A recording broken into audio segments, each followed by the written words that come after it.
Hello, everyone. First of all, I would like to wish everyone a very Merry Christmas. I would like to talk about the birth of Jesus. This is a day that we celebrate the birth of a very special child. Not just any child, but the Son of God being born. The miracle of his birth. I'm going to share with you a video of a person who had Jesus' blood analyzed by scientists today. So you know that even scientists cannot deny that Jesus existed. And I would like you to realize that Jesus was sent here with his destiny already determined. His fate was already planned before he ever arrived here in human form. 3 for seminars, wonderful, thank you. My question is that you said that you had the blood of our Lord examined by the Israelis. That's correct. What was their determination of that? Okay.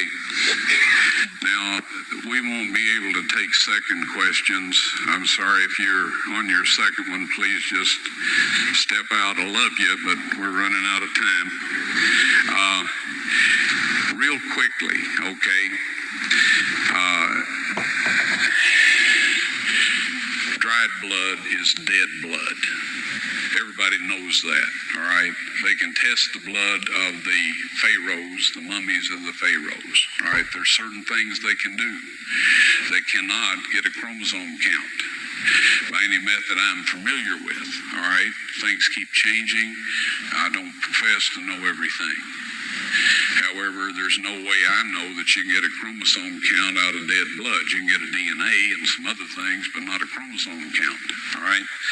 That's done by living white blood cells. Now then, first of all, in this analysis, I took the blood into a laboratory in Israel. I asked one of the people I work with in antiquities, where is a good laboratory that does reliable work? And they said, such and such, such and such. I took it.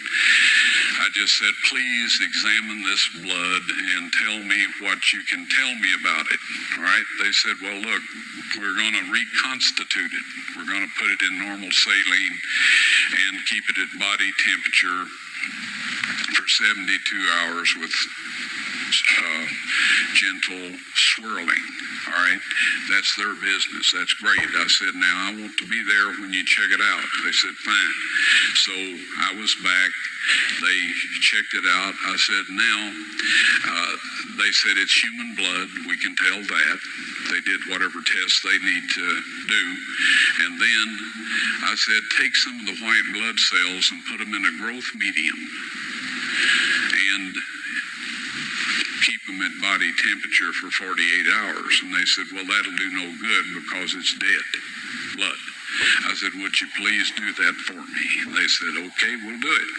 So anyway, I said, I want to be there when you take it out and examine it. So I was back there. They took it out, examined it under microscope, and the one technician called the other one over there, and then they called the boss over there, and they were talking Hebrew a mile a minute there for a little bit, and they looked at me and they said, Mr. Wyatt, this human blood only has 24 chromosomes in it. Everybody else has 46. You see, 23 from your mother, 23 from your father, 22 autosomes from your mother, 22 autosomes from your father. You get an X from your mother, you may get an X or a Y from your father, all right? This blood had 23 chromosomes from the mother's side, one Y chromosome only. You see, the child could not have developed if they hadn't had autosomes from the mother. So all of his physical characteristics were determined by his mother's side of the family, her autosomes. His maleness was determined by this one Y that came from a source not a human male. Then they said, this blood is alive. And then they said, whose blood is this?